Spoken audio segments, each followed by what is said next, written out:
পুৱা 10টামান বজাত মাগুৰমাৰী বজাৰ নিচেই কোকৰাঝাৰ ওচৰৰে মাগুৰমাৰী এই মাগুৰমাৰীত এটা ঘটনা হৈ গ'ল যি ঘটনা আমি সহ্য কৰিব নোৱাৰোঁ যে দাউলিগুৰি গাঁৱৰ উদয় শংকৰ ব্ৰহ্ম নিজৰ ঘৰৰ অসুবিধাৰ কাৰণে যি নিজৰ ঘৰৰে গৰু এজন মুছলমানক বিক্ৰী কৰা আমি খবৰটো পাইছোঁ আৰু এই গৰু বিক্ৰী কৰাটো হেল্প কৰাৰ কাৰণে এই দাউলিগুৰি গাঁৱৰ পৰা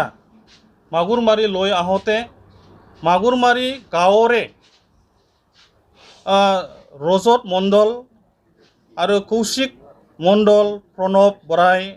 আৰু দশৰথ ৰায় তেখেতসকল আৰু তেখেতৰ হয়তো এই অঞ্চলৰ কিছুজন ব্যক্তি জড়িত আছে তেখেতসকলে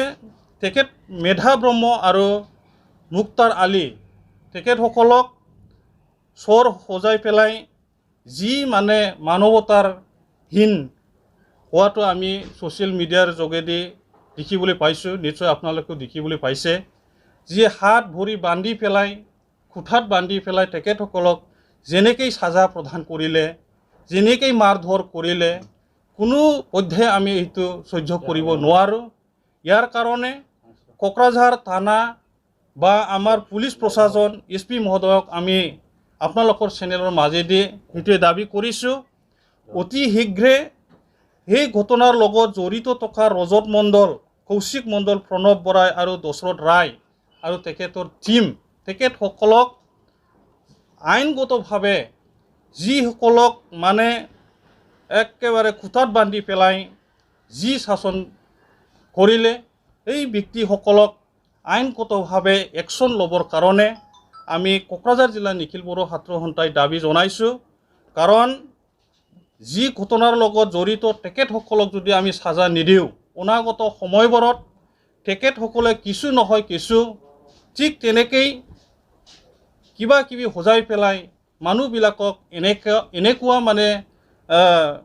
সাজা দি থকা এনেকুৱা আমি খবৰটো পাইছোঁ এই অঞ্চলত তেখেতসকলে গুণ্ডাগিৰিৰ ৰোল লৈ পেলাই যি আপোনালোকে মিডিয়া বা ফেচবুকৰ মাজেদি আপোনালোকে দেখিবলৈ পালে গেঞ্জি চাৰ্ট পিন্ধি পেলাই এক ডাঙৰ লাঠি লৈ পেলাই যেনেকৈ মানুহক প্ৰহাৰ কৰিলে সেইটো কেতিয়াও সহ্য কৰিব নোৱাৰোঁ ইয়াৰ কাৰণে সেই মানুহক অতি শীঘ্ৰে মানে আইনগতভাৱে একশ্যন ল'ব লাগে কৰায়ত্ব কৰিব লাগিব যোৱাকালি মুক্তাৰ আলীয়ে কোকৰাঝাৰ থানাত গোচৰ ৰুজু কৰিছে নিশ্চয় আজি মেধা ব্ৰহ্ম যি দাউলিগুৰিৰ মেধা ব্ৰহ্ম তেখেতে আজি কোকৰাঝাৰ থানাত হয়তো গোচৰ ৰুজু কৰিব আৰু মুক্তাৰ আলী তেখেত জাউলীয়াপাৰা চিম্বৰগাঁৱৰ আছিলে যোৱা সময়ত আমি 3 তাৰিখ আগষ্ট ৰাতিপুৱা 10টামান বজাত মানে যি ঘটনা কৰিলে আৰু আমি জানামতে এই তেখেতসকলক লৈ পেলাই ৰজত মণ্ডল কৌশিক মণ্ডল প্ৰণৱ বৰাই দশৰথ ৰায় তেখেতসকলে থানাত লৈ পেলাই থানাত কিছু আলোচনা কৰি পেলাই বুজাবুজি কৰি পেলাই তেখেতসকলক থানাৰ পৰা মানে ৰেহাই দিয়াটো আমি ঠিক তেনেকৈ খবৰ পাইছোঁ ইয়াৰ কাৰণে থানাৰ OC আৰু কোকৰাঝাৰ পুলিচ প্ৰশাসন অতি শীঘ্ৰে ইয়াৰ ঘটনাৰ ওপৰত বিচাৰ কৰিব লাগে তদন্ত কৰিব লাগে সেইটো আমি কোকৰাঝাৰ জিলা নিখিল বড়ো ছাত্ৰ সন্থাৰ পৰা